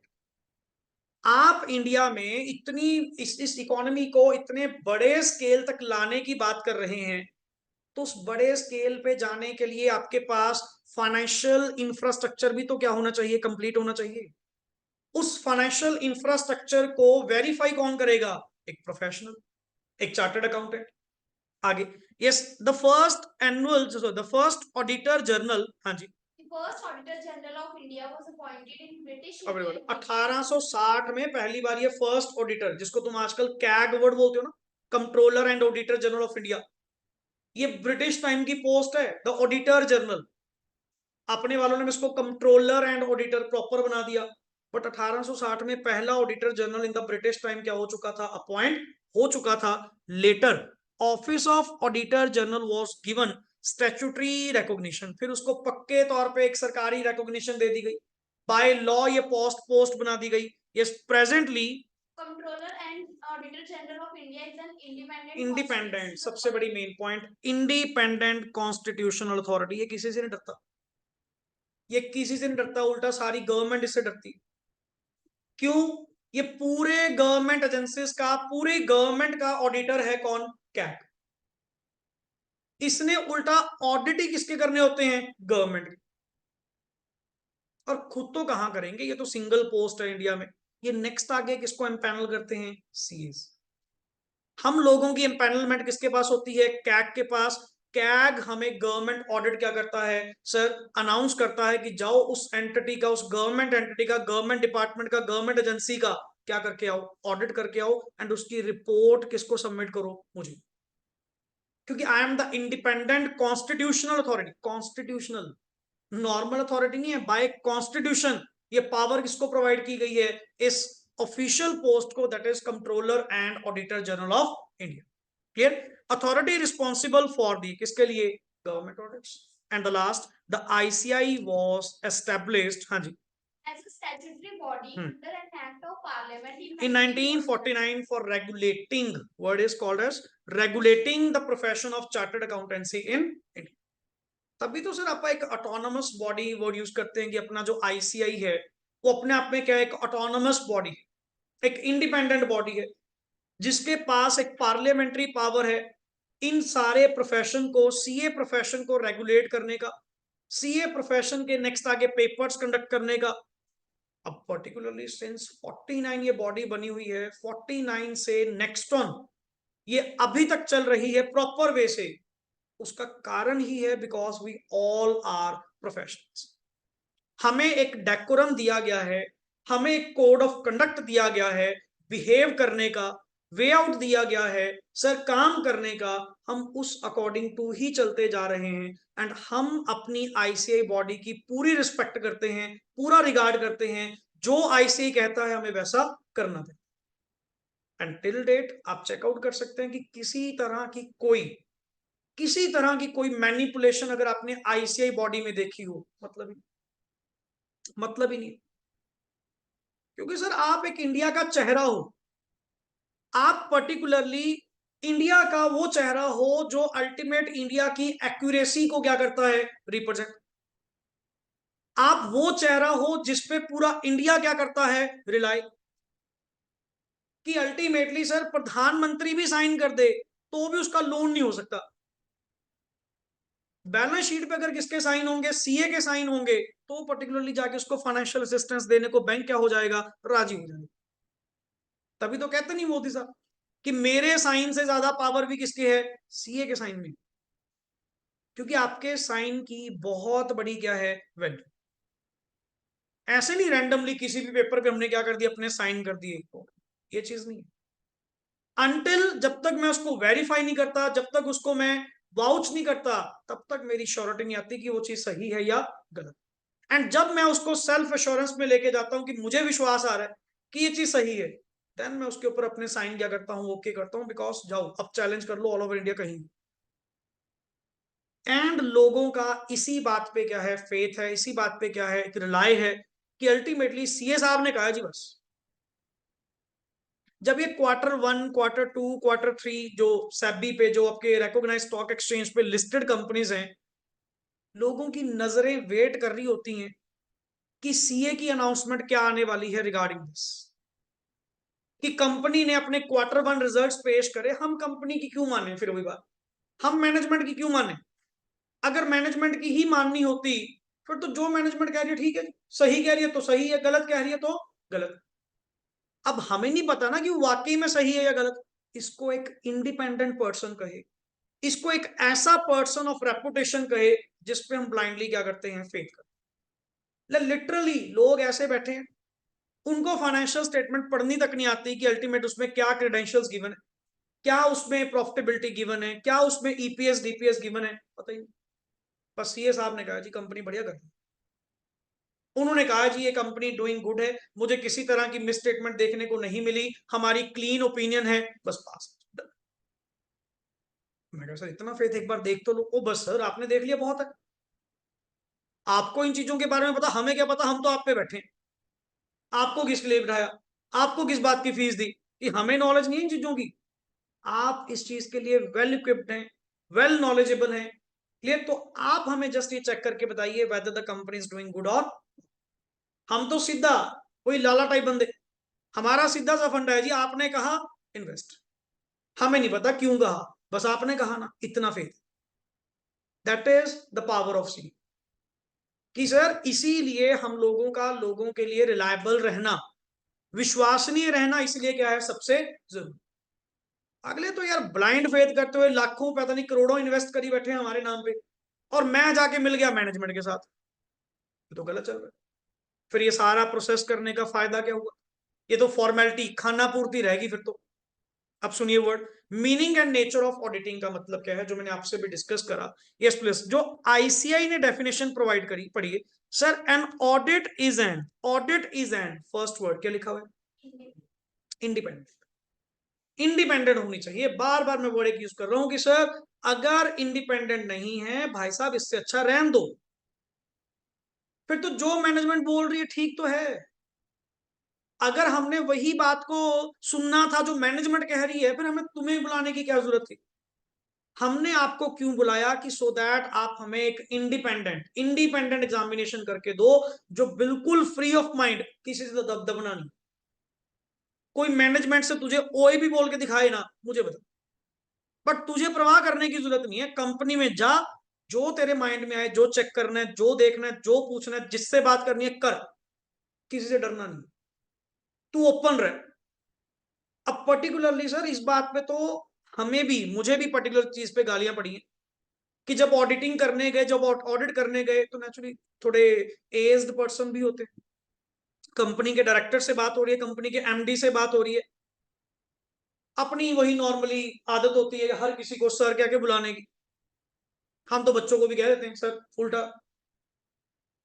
मैंने वहां पे पर्टिकुलरली 2-3 टाइम मेरे प्रिंसिपल के साथ, मैडम मेरे साथ, प्रिंसिपल के सामने मैंने उनको वर्ड क्या बोल दिया, सर आप ऐसे कर दो। Why you are calling sir, आप इनको सर क्यों बुला रहे हो? Designation wise you are upper, आप उस कंपनी के क्या हो, स्टैट ऑडिटर हो, वो आपकी कंपनी का नेक्स्ट आगे एक मैनेजमेंट एम्प्लॉय है, आप उसको सर क्यों बोल रहे हो? मैं कहा सर वो मैम वो बड़े हैं, तो जी कह दो, why are you calling sir. क्योंकि जब तुमने उसको सर बुलाया, उसका इन्फ्लुएंस तेरे पे आ, वो तुझे क्या करेगा, डोमिनेट करेगा, जैसा वो कहेगा तू उसको क्या करेगा, ऑप्ट करेगा। नो, आप नाम के साथ क्या लगाओ, जी लगाओ, कोई दिक्कत नहीं सर। आप कभी भी कॉर्पोरेट वर्ल्ड में देखना, कभी भी कॉर्पोरेट वर्ल्ड में देखना, वो सर या मैम नहीं यूज करते, वो डायरेक्टली बाय नेम अनाउंस करते हैं, चाहे छोटा है चाहे बड़ा। रिस्पेक्ट है तो जी साथ में लगा देंगे, बट कभी भी क्यों, डेजिग्नेशन वाइज। अब मैं सर मान लो 25 साल का होकर बड़े डेजिग्नेशन पे बैठा हूं, 40 साल का पर्सन मेरे डाउन है, तो मैं उसको सर बुलाऊंगा क्या? नहीं, आपको अकॉर्डिंग टू द डेकोरम चलना चाहिए। सर आप उस कंपनी के ऑडिटर हैं, एज नहीं मैटर करेगी, स्टेटस मैटर करेगा कि तुम उस टाइम पे क्या हो, अपर साइड। एंड वो जस्ट एक कंपनी का क्या है, डायरेक्टर है, जिसको वो सारे सवाल जवाब देने पड़ेंगे जो जो तुम उनसे पूछोगे। अगले ने वही वर्ड क्या कहा कि सर जब जब आपने उनको ऐसा वर्ड यूज करना शुरू कर दिया ना, दैट मीन्स आप उनकी विशेष के अकॉर्डिंग टू क्या करोगे, काम करोगे, कहीं ना कहीं आपकी इंडिपेंडेंस पे क्या आएगी, थ्रेट आएगी। हम ये चीज नहीं चाहते। हम चाहते हैं फ्री माइंड, इंडिपेंडेंट होकर आप क्या करिए, काम करिए। किसी का इन्फ्लुएंस, किसी की विशेष आपको सोचने की जरूरत नहीं है। मुझे जो सही लगेगा मैं वो ओपिनियन दूं, मेरे अकॉर्डिंग टू जो होना चाहिए मैं वो ओपिनियन दूं। मुझे नहीं पता सर मैनेजमेंट कौन है क्या नहीं। मैंने अपनी वर्किंग करी, ईमानदारी से करी, इंडिपेंडेंट होकर करी, मैंने किसी की फेवर नहीं सोची। अकॉर्डिंग टू दैट ये ओपिनियन बनती है। मैंने फाइनेंशियल स्टेटमेंट्स के ऊपर अपनी रिपोर्ट क्या कर दी, जारी कर। मुझे नहीं पता कंपनी का क्या होगा क्या नहीं, बट मुझे अपॉइंट करने वाले कौन थे, ओनर्स, ना कि मैनेजमेंट। मुझे उन लोगों का सोचना है, ना कि मैनेजमेंट। आगे, यस, अच्छा, इंडिपेंडेंट एग्जामिनेशन किस चीज की सर, किस चीज की, ऑफ वर्ड के लिखा हुआ है, फाइनेंशियल इंफॉर्मेशन। फाइनेंशियल इंफॉर्मेशन की आप लोगों को क्या करनी है सर, इंडिपेंडेंट एग्जामिनेशन करनी है। मैंने यहां पे थोड़ा सा अपने आप को रिस्ट्रिक्ट कर लिया, not every kind of information. मेरा मैटर यहां पे किसका ऑडिट करना है, एंड फाइनेंशियल स्टेटमेंट्स में कौन सी इंफॉर्मेशन आती है, फाइनेंशियल। मुझे ऑपरेशनल ऑपरेशनल इंफॉर्मेशन के बारे में कोई कुछ एग्जामिनेशन नहीं करनी। मेरा मैटर था, मुझे यहां बुलाया गया था किसके लिए, एफएस का ऑडिट करने के लिए। और एफएस में कौन से मैटर्स आते हैं सर, फाइनेंशियल मैटर्स आते हैं। तो मुझे सिर्फ फाइनेंशियल इंफॉर्मेशन की क्या करनी है, एग्जामिनेशन करनी है, not every kind of. Entity को रन करने के लिए तो ऑपरेशनल इंफॉर्मेशन भी है, इनकी स्ट्रेटेजीज, इनके काम करने का वे आउट, मुझे उससे मतलब नहीं। मुझे मतलब है वो हर मैटर जो कहां पे रिपोर्ट हो रहा है, फाइनेंशियल स्टेटमेंट्स में रिपोर्ट हो रहा है, मुझे उस हर मैटर के बारे में क्या करना है, एग्जामिनेशन करना है। नेक्स्ट इज ऑफ वर्ड के लिखा हुआ है जी, any entity. Any entity means किसी भी का, किसी भी एंटिटी का, वेदर प्रॉफिट ओरिएंटेड और not, irrespective of its size, और क्या लिखा हुआ है, लीगल। हमने ना तो कभी बड़े छोटे का फर्क करा, ना कभी हमने लीगल फॉर्म का फर्क करा कि वो सोल प्रोप्राइटर है, ट्रस्ट है, सोसाइटी है, पार्टनरशिप है, एलएलपी है, कंपनी है, कुछ हो, प्रॉफिट मेकिंग है, नॉन प्रॉफिट है, हमने वो भी फर्क नहीं करा। मैंने वर्ड ही क्या बोल दिया, any entity. And any entity means किसी का भी। हाँ, कुछ के ऊपर ऑडिट बाय लॉ मैंडेटरी है, कुछ के केस में वॉलंटरली करवाना चाहो वॉलंटरली करवा सकते हैं। Sir this is a process, अगर समझो। जरूरी नहीं कि लॉ कहेगा तो ही तुम्हें ऑडिट करवाना है। सर ये तो आप अपनी सेल्फ सेटिस्फेक्शन के लिए करवा सकते हैं। अब लेट इट बी, मैं यहाँ पे इस एंटिटी को रन कर रहा हूं, मेरे माइंड में वैसे ही आ गया पर्टिकुलरली क्यों ना ऑडिट करवाएं, क्या लॉ ने कहा, नहीं, वॉलंटरली मेरी इच्छा है। मैं चेकआउट करना चाहता हूं कि whether all the things are going good और नॉट, क्या फाइनेंशियल मैटर्स एंड ऑल सारे सही चल रहे हैं, क्या रिपोर्टिंग बिल्कुल सही चल रही है, कोई मिस स्टेटमेंट तो नहीं, कहीं रेवेन्यू लीकेज तो नहीं, कहीं एक्सपेंडिचर्स का ओवर एक्सपेंडिचर तो नहीं। तो इन चीजों को फाइंड आउट करने के लिए मैंने सेल्फ ऑडिट करवा लिया, मैंने वॉलंटरली ऑडिट करवा लिया। और मोस्टली बच्चा ये सोचता है कि शायद ऑडिट करवाने का मतलब अगर लॉ कहेगा तो, no no, this is also voluntarily part. आप वॉलंटरली करवाना चाहते हैं, करवाइए, जी सदके करवाइए सर। ये तो जस्ट अगर तुम समझ रहे हो, ऑडिटिंग अपने आप में क्या है, एक एश्योरेंस। ऑडिटिंग के जरिए, उस प्रोसेस के जरिए एक एश्योरेंस प्रोवाइड की जाती है एक इंडिपेंडेंट पर्सन के द्वारा कि the company is doing good. अब जरूरी तो नहीं कि ये ऑडिटिंग करवाना लॉ ने कहा होगा। सर ये आपके ऊपर डिपेंड करता है, आप खुद करवाना चाहते हैं खुद करवा लीजिए, लॉ के अकॉर्डिंग तो वैसे भी करवाना पड़ेगा, कंपनी ऑडिट, टैक्स ऑडिट। अब टैक्स ऑडिट सेक्शन 44 ए भी आपने पढ़ा हुआ है, 1 करोड़ से ऊपर, या 44 एडी आपने पढ़ा हुआ है, 2 करोड़ से नीचे, एंड अगर प्रिजम्पटिव से डाउन आप इनकम दिखाते हैं तो आपको ऑडिट करवाना मैंडेटरी है। तो वो तो बाय लॉ है, वो तो बिना कहे आपको करवाना पड़ेगा ही पड़ेगा। मैं क्या, मान लो सपोज ना मैं कंपनी हूं, ना मेरे पे टैक्स ऑडिट है, जैसे पार्टनरशिप फर्म, जैसे सोल प्रोप्राइटरशिप, क्या ये ऑडिट करवा सकती हैं? अरे जितना मर्जी ऑडिट करवाओ, हमें क्या दिक्कत, मैं तो करूं मंथली करवाओ, अपने को क्या, अपने को तो फीस ही मिलनी है, अपने को तो फायदा ही फायदा है। But still the word is, किसी एंटिटी का कितनी बार voluntarily, mandatory, whatever be the scene, इसमें कोई ऐसा नहीं कि लॉ कहेगा तो ही ऑडिट करवाना है। सर ये तो आपका जस्ट एक इवेल्युएशन टूल है, आप यूज करना चाहते हैं वॉलंटरली करिए, नहीं मैंडेटरी सर्कमस्टांसेस में तो आपको वैसे भी करवाना पड़ेगा। क्लियर? जैसे when such an examination, and sir इस एग्जामिनेशन को करने का मोटिव क्या है, इस एग्जामिनेशन को करने का मोटिव क्या है, why the auditor is appointed, उस ऑडिटर को यहां बुलाया गया, फाइनेंशियल इंफॉर्मेशन की एग्जामिनेशन करवाई गई, वाई, उसका कारण क्या था कि when such an examination is conducted with the view, with the view to expressing and क्या लिखा हुआ है, ओपिनियन, कि वो पर्सन जो इंडिपेंडेंट एग्जामिनेशन करेगा, वो पर्सन इन फाइनेंशियल स्टेटमेंट्स के ऊपर, इन इंफॉर्मेशन के ऊपर क्या प्रोवाइड करे, अपनी ओपिनियन प्रोवाइड करे। क्लियर? अपनी ओपिनियन प्रोवाइड करे, that is the main thing. So normally definition repeat करिए सबसे पहले। सर ऑडिट इज एन, क्या लिखा हुआ है as per IC, auditing is an independent examination, किस चीज की? इसमें ना छोटे छोटे पार्ट्स में क्वेश्चन ऐड करो, क्यों, कब, क्या, जितने इसको क्वेश्चनिंग में ऐड करोगे ना, वर्ड टू वर्ड फ्लो निकलेगा। बच्चे स्पेशली कहते हैं कि सर सुनने में बड़ा मजा आता है जी, ऑडिटिंग में प्रैक्टिकल अप्रोच से लगती है, बट जब रिटेन करने लगते हैं याद नहीं होता। उसका कारण है, आप एक ही सांस में पूरा पढ़ते हो, दूसरा सांस नहीं आएगा, रुक तो सही, उसको धीरे धीरे छोटा छोटा पार्ट्स में डिवाइड कर, बांट पढ़, उसमें छोटे छोटे क्वेश्चनिंग ऐड कर। ऑडिट क्या है? एक इंडिपेंडेंट एग्जामिनेशन, किसकी? Financial information. फाइनेंशियल इंफॉर्मेशन किसकी? Of any entity, weather profit making और not, irrespective of its size or legal structure, and when such an examination is conducted to form an या to express an opinion, there होगी what word याद। तो maximum जितनी participation करोगे, आप लोगों से ही बुलवाऊंगा, मैंने तो कम पढ़ाना है, आप लोगों से ही मैक्सिमम सुनूंगा, डे टू डे लैंग्वेज बुलवाऊंगा कि सर इसको लर्न करिए। एंड लर्न करने का मतलब वो क्रैमिंग वाला फैक्टर नहीं है, यहाँ पे समझने वाला फैक्टर है। समझो, हर चीज आपको क्या होगी, पॉजिटिव सेंस में मिलेगी।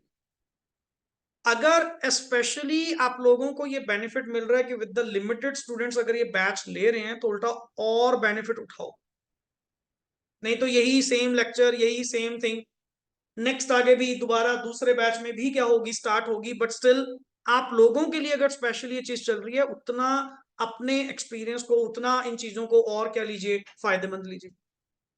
क्लियर? सो नॉर्मली नेक्स्ट आगे भी जो आपके पास ये वन बाय वन क्या आएंगे सर, फीचर्स आएंगे। वर्ड पढ़िए, एनालिसिस ऑफ, हाँ जी पढ़िए, एनालिसिस ऑफ मीनिंग ऑफ, क्या लिखा हुआ है, ऑडिटिंग। तो यहां पे सबसे पहला मैं जस्ट एक ही वर्ड पढ़ाऊंगा, बाकी हम नेक्स्ट लेक्चर में करेंगे। इंडिपेंडेंट एग्जामिनेशन, आपने वैसे भी सर इसी वर्ड के ऊपर आप ज्यादा फोकस करा कि इंडिपेंडेंट होना चाहिए। What do mean by independent? पढ़िए, इंडिपेंडेंस इंप्लाइज दैट, हाँ जी, Judgment of a person is not subordinate to the wishes of subordinate के the ऊपर लिखो नॉट इन्फ्लुएंस्ड, नॉट इन्फ्लुएंस्ड, कि सर आपकी जो जजमेंट है वो किसी पे इन्फ्लुएंस्ड नहीं होनी चाहिए, किसी के ऊपर डिपेंड नहीं करनी चाहिए। पर्टिकुलरली जैसा है वैसा आप अपना फ्री माइंड होकर क्या करिए, काम करिए। अगर आपने ही दूसरों के अकॉर्डिंग टू काम करना शुरू कर दिया, फिर तो बात ही खत्म हुई, फिर तो छोड़ो परे सर ये ऑडिटिंग करवाने का कुछ। Not subordinate to the, word क्या लिखा हुआ है, विशेज, और इवन क्या लिखा हुआ है, डायरेक्शन। तुम किसी की डायरेक्शन क्यों फॉलो करोगे, मेरे को ये समझ नहीं आ रहा। तेरे पास जब अपनी स्किल है, तेरे पास जब अपनी नॉलेज है, तो भाई अपने अकॉर्डिंग चलना, तुम किसी को फॉलो क्यों करोगे? अब मुझे मैनेजमेंट सिखाएगी how to do an audit, मेरे पास ऑलरेडी नॉलेज है, मुझे पता है कि ऑडिट कैसे करना है, मुझे किसी की विशेष, मुझे किसी की डायरेक्शंस फॉलो करने की जरूरत नहीं। Clear? Yes, of another person who might have, क्या लिखा हुआ है, एंगेज, उल्टा जिसने मुझे क्या करा, एंगेज करा। सर मैंने कहा जी आपका काम था मुझे अपॉइंट करना, जैसे क्लाइंट आता है, सर हमने आपसे ऑडिट करवाना है, मैं कहा ठीक है जी कोई दिक्कत नहीं, आप अपॉइंट कर लीजिए, हम आपका ऑडिट कर देंगे। सर आप ऑडिट ऑडिट, मैं कहा वेट, आपका काम था अपॉइंट करना, ऑडिट करना किसका काम है, मेरा। वो मैं बेहतर जानता हूं कि ऑडिट कैसे करना। आपकी कोई स्पेसिफिक रिक्वायरमेंट है तो बताइए, मतलब वे ऑफ डूइंग मुझे ना सिखाओ कि ऑडिट कैसे हो। लाइक डॉक्टर के पास जाते आप ये कहते हैं कि ऐसे ऐसे ट्रीटमेंट करना, उसका काम उसको पता है, आपका काम था वहां जाना। सेम चीज ऑडिट करना मुझे ना सिखा पर्टिकुलर की ऑडिट करना कैसे है, वो मेरे स्टैंडर्ड्स ने मुझे common already standardized form provide किए हुए हैं। सो मुझे उन चीजों में पढ़ने की जरूरत नहीं है। आपका काम था अपॉइंट करना, आप साइड पे बैठे, आपको रिपोर्ट बनाकर जो आपकी रिक्वायरमेंट है कीपिंग इन माइंड मेरे स्टैंडर्ड्स, मैं अकॉर्डिंग टू ऑडिट करूंगा एंड उसकी रिपोर्ट बनाकर आपको दे दूं। बट मेरे काम में रोज रोज दखल अंदाजी देने की जरूरत नहीं। अगर आप ऐसा करते हैं सर आज ही मैं ये ऑडिट असाइनमेंट टेकअप नहीं करूंगा, या तो मुझे मेरा काम करने दीजिए या फिर आप कर दो, सिंपल सी बात। कि मैं अगर काम करूंगा तो इंडिपेंडेंट होकर काम करूंगा, मुझे किसी की दखल अंदाजी बीच में नहीं चाहिए। कोई काम करने लगता हूं मैनेजमेंट फिर बीच में, मैं कहना या तो फिर मैनेजमेंट को करने दो, नहीं तो फिर मैं ऑडिट नहीं करूंगा। आगे, yes the auditor should be independent of time so that he can form an opinion without being, underline, without being affected by any influence. मेरे पे किसी तरह का कोई दबाव, किसी तरह का कोई प्रेशराइजेशन कुछ नहीं होना चाहिए। सिंपल वर्ड्स में सर कुछ नहीं होना चाहिए, फ्री माइंड होकर मैं अपना काम करूं, मेरे पे किसी तरह का कोई दबाव बनाने की जरूरत नहीं। आगे सर इंडिपेंडेंस इंक्रीजेस, हाँ जी, auditor's ability to get objectively without to any act, bias. To act objectively, objectively means without biasness, कोई पार्शियलिटी नहीं करनी sir. Without biasness I will do my duties, मैं कोई एक तरफा नहीं करूंगा, मैं कोई पार्शियलिटी नहीं करूंगा, जैसा होना चाहिए मैं वैसा ही क्या करूंगा, बिहेव करूंगा। Clear? So basically to act objectively without any, क्या लिखा हुआ है, बायस। बायस मींस एक तरफा, पार्शियलिटी, कोई पार्शियलिटी हम नहीं करेंगे। There are certain statutory provisions to ensure that the auditor shall be क्या रहे, इंडिपेंडेंट। और वही बात, इंडिपेंडेंट कभी कहने से नहीं आती, उल्टा स्टैट्यूटरी प्रोविजंस में भी लिखा गया कि sir the auditor must be क्या होना चाहिए, इंडिपेंडेंट। लिखा गया बाय लॉ, फिर तो तुम्हें इंडिपेंडेंट रहना पड़ेगा। अगर नहीं रहोगे तो बाय लॉ तुम कंप्लायंस नहीं करोगे, उल्टा तेरे पे पनिशमेंट लगेगी। वही बात है ना, ये चीजें कहने से नहीं आती, कुछ करवाने से भी आती। हमने लॉ में सेक्शंस में लिख दिया द ऑडिटर मस्ट बी क्या होना चाहिए, इंडिपेंडेंट। मतलब अगर तुमने लॉ को फॉलो नहीं करा फिर तो ऑडिटर पे पेनल्टी आएगी। ये अपने आप नेक्स्ट आगे क्या रहेगा, इंडिपेंडेंट रहेगा। पढ़िए, for example in the companies act, year, जैसे कंपनीज एक्ट में ही एग्जांपल है, there are specific provision where relative of director और a shareholder who is a, क्या लिखा हुआ है, CA, cannot be appointed as an auditor. तुमने डिस्क्वालिफिकेशन ऑफ ऑडिटर्स पढ़ी होंगी 141 सबसेक्शन 3 के अंदर। पर्टिकुलरली वहां पे आपको पढ़ने को क्या मिला होगा, वो लंबी लिस्ट जिसमें कितने सारे लोग जो रिलेटेड हैं कहीं ना कहीं, चाहे बेशक वो सीए हैं, अगर उनका रिलेटिव डायरेक्टर है, अगर उनका रिलेटिव कंपनी में शेयर होल्डर है, देन आपको अलाउड ही नहीं है कि वो आपको सीए क्या करेंगे, अपॉइंट करेंगे। सर आपकी अपॉइंटमेंट कंपनी में पॉसिबल नहीं हो पाएगी, फिर तो रहने दो। वही चीज तो कह रहा हूं, वो क्यों कहा गया, कंपनीज एक्ट ने उसको मना क्यों करा, जबकि उसका रिलेटिव डायरेक्टर था, वो तो नहीं था, बट कहते फिर भी सर इन्फ्लुएंस तो आएगा, वो उसकी विशेष के अकॉर्डिंग काम तो करेगा करेगा। वो विदाउट बायसनेस काम कर ही नहीं सकता, बायसनेस होगी ही होगी। क्यों, उसका इंटरेस्ट, उसका रिश्तेदार बीच में कौन बैठा है, कंपनी। इसीलिए हमने क्या कहा, नहीं सर आपकी अपॉइंटमेंट नहीं हो पाएगी। आगे, if the auditor maintains high degree of, हाँ जी, Independence, credibility of the financial main word is sir, जितनी इंडिपेंडेंस, जितनी इंडिपेंडेंस आप लोग मेंटेन करेंगे, उतनी फाइनेंशियल स्टेटमेंट्स की क्रेडिबिलिटी, वर्थ, रिलायबिलिटी उतनी ज्यादा क्या करेगी, इंक्रीज करेगी। मैं तो आपके ही फायदे की बात कर रहा हूं कि अगर आप अपने साइन की वैल्यू बनाए रखना चाहते हो, अगर आप अपने बॉडी की वैल्यू बनाए रखना चाहते हो, देन सर आपको इंडिपेंडेंस क्या करनी पड़ेगी, मेंटेन करनी पड़ेगी। आपको किसी से दबना नहीं है, किसी की बायसनेस में नहीं आना, किसी के प्रेशर में नहीं आना। आप अपने अकॉर्डिंग टू काम करिए जो आपको सही लगे। And last, independent audit report. Even sir हमारे ऑडिट रिपोर्ट का भी हेडिंग क्या होता है, independent auditors report. Auditors report भी नहीं, वर्ड क्या लिखा जाता है, इंडिपेंडेंट ऑडिटर्स रिपोर्ट। इतनी मच इंडिपेंडेंस हमारे वर्क में क्या है, required. Independent auditor report will be accepted and respected by, क्या लिखा हुआ है, इसी वजह से सारी जगह आपकी रिपोर्ट को इजीली क्या किया जाता है, एक्सेप्ट किया जाता है, रिगार्ड दिया जाता है, रिस्पेक्ट मिलती है। उसका कारण है ये। कि हमें पता है कि उसका ऑडिट करने वाला पर्सन कौन है, वो किसी से भी दबा नहीं होगा। जो उसको लगा, जो उसको सही लगा, उसने वो रिपोर्ट हमारे सामने क्या करी है, जारी करी। अब अपनी ड्यूटी क्या है as a being a professional, इस विश्वास को बनाए रखना, इस क्रेडिबिलिटी को बनाए रखना, उस आईसीआई बॉडी की रेपुटेशन को बनाए रखना। दिस इज अ, एंड यही थिंग्स आपको इसमें पढ़ाई जाती हैं एथिक्स में। एथिक्स में नंबर 1 एथिक्स में क्या आएगा, यू मस्ट भी क्या होने चाहिए, इंडिपेंडेंट। मैं तभी तो कहा था एथिक्स तो फ्री पार्ट में मिल गया 5 से 8 नंबर में, अदरवाइज कंटेंट यही हुआ। क्लियर? सो टुडे जो भी आप लोगों ने जस्ट अभी आज रिटेन करा, समझा, that is just theme work. मैं तो इसको अभी इंट्रोडक्शन कहूंगा, एक थीम कहूंगा कि ओवरऑल क्या नेक्स्ट आगे कहानी चलेगी, क्या नेक्स्ट आगे स्टोरी चलने वाली है, वो चीज आपको पढ़ने को मिलेगी। But to be very true, just 3 या 4 लेक्चर्स मैक्सिमम, 3 या 4 लेक्चर्स होने दीजिए, आपको पूरी गेम समझ में आएगी कि नेक्स्ट आगे ऑडिटिंग का व्यू पॉइंट क्या है, कैसे ऑडिटिंग को बताया गया, करने का वे आउट दिया गया, वो हर चीज राइटिंग में ऑलरेडी आईसीआई ने क्या करी हुई है, प्रेस्क्राइब करी हुई है। And decorum is very clear, मैंने आपको बता दिया, वर्ड टू वर्ड कंटेंट हम लोग यहाँ पे क्या करेंगे, कवर अप करेंगे। And this book is more than enough, more than enough. यही अगर पहले से अच्छे कवर हो जाए ना, कहीं नेक्स्ट आगे जाने की जरूरत नहीं है। सर इसी बुक में से नंबर आते रहे हैं, आ रहे हैं, एंड आएंगे भी। कहीं नेक्स्ट आगे, अब बच्चों को आदत होती है कुछ कंटेंट वहां से ले लिया, कुछ कंटेंट वहां से ले लिया, कुछ नहीं करना, पहले ये कर, पहले यही अच्छे से कर, यही बहुत इनफ है। And last lecture of the topic हमारा जो हुआ करेगा, that is from the ICI module, so that की क्वेश्चनिंग पार्ट आप लोगों का साथ साथ चले। मुझे भी कुछ क्वेश्चन अगर एक्स्ट्रा मिलेंगे तो मैं चैप्टर वाइज आप लोगों को प्रैक्टिस पॉइंट से नॉर्मली पीडीएफ शेयर करता रहूंगा कि आप लोग उसकी सेल्फ जजमेंट करिए कि अब आप कितना कॉन्सेप्ट समझ पा रहे हैं। Is that clear? चलिए, ओके जी, thanks a lot, and rest we will do in the next part. Okay Abhinav, Chhavi, Himanshu, Sonam, कोई डाउट बच्चे आपका? No. ओके जी।